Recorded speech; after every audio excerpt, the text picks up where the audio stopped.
on either side.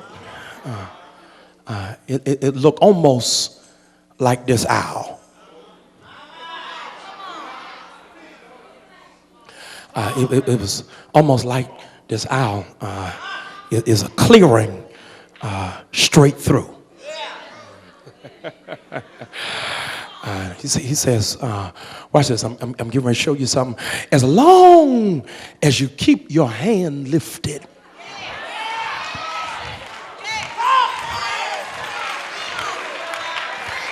I'm now making a path so you can walk through stuff you should have died in. You ain't gonna have to swim, you ain't gonna have to kick. All you gotta do is just walk through it, because there's a path. Here it is. My mother, Reverend Cecilia Bryant, is she's a stickler over her carpet. Stick over a carpet. I grew up in old school. We couldn't leave on Saturday till the house was clean.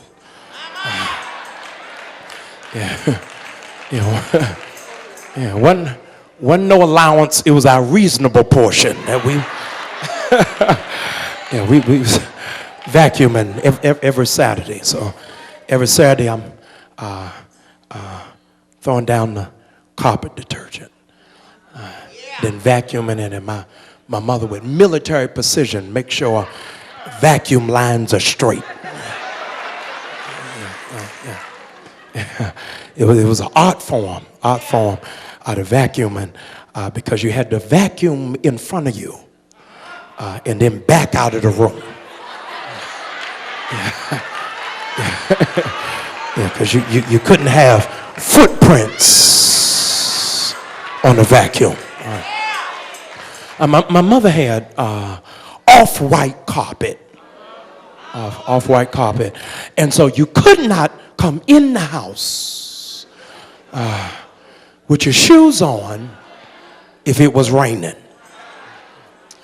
You had to leave your shoes outside or in the basket right at the door.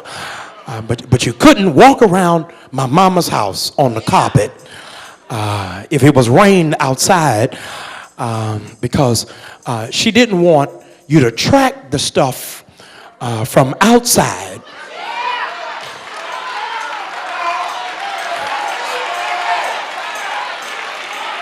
into the house. All right, let me see if I can help you. So theologically, Pastor, I'm trying to argue it was enough of a miracle for for God to separate the Red Sea. But read the text. It says, it's dry ground. So why? Watch this. I ain't even talking theologically. Logically, if you've got water and dirt, it makes mud. Now they wearing sheepskin sandals, and so logically, watch this. If they walk in the mud, because it had just been touched by the Red Sea, watch me now. They're gonna leave footprints. On the other side is the promise, and so God says, watch this. Not only am I separating the sea, watch this. I'm making the ground dry. He said the reason why I'm making the ground dry is because I don't want footprints from your past to walk into your future. God, y'all ought to help me in here. Look at your neighbor. Say, nothing from my past is going with me into my future.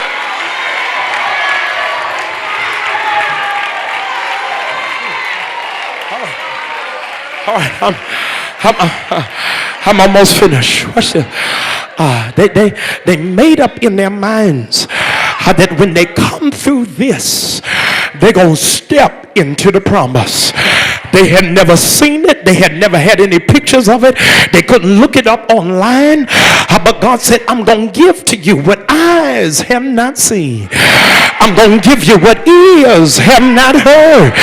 But the only thing you got to do is you got to come through this.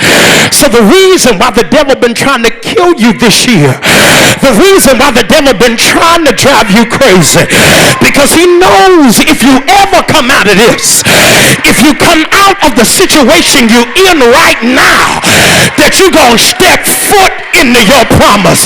Say, excuse me. Look at your neighbor, say, excuse me. I don't know what you're going through. I don't know what your issue is. But if I can give you some advice, don't wait till the battle is over. Shout right now like you believe that when I come out,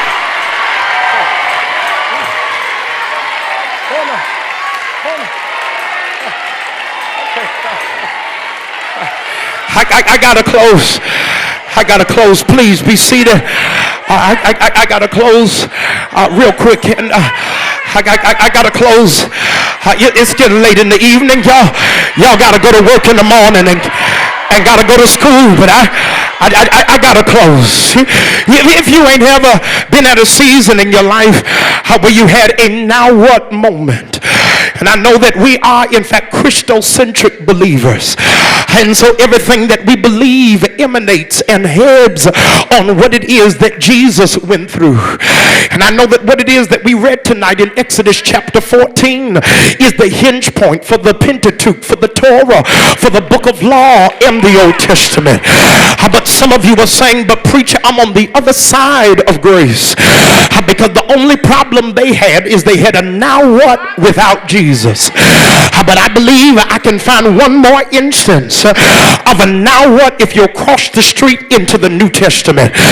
There's a man a few weeks from now who we getting ready to celebrate, and it was on a Friday night where they hung him high, they stretched him wide, he hung his head, and then he died.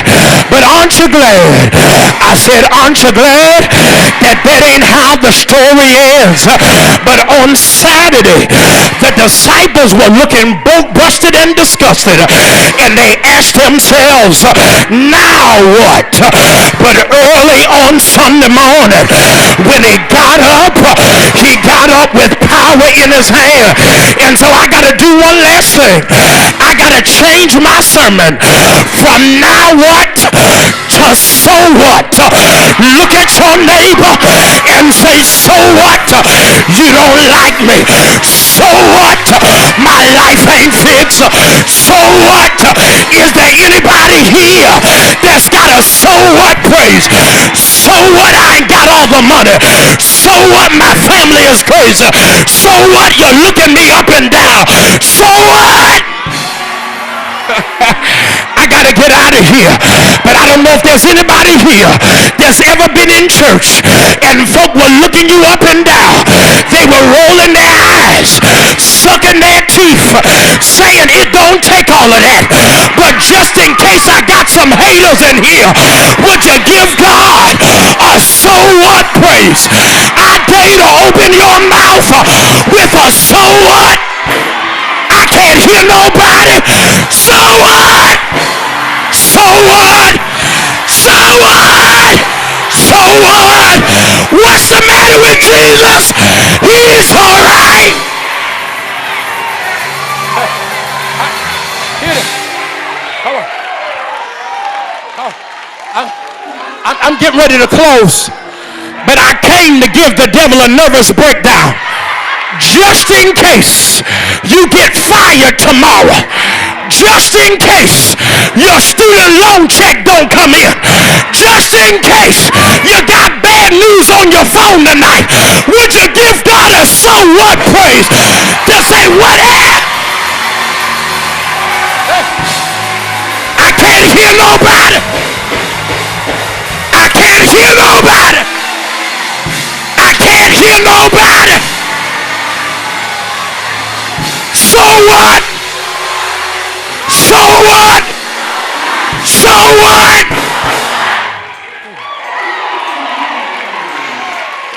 Lift up your hand.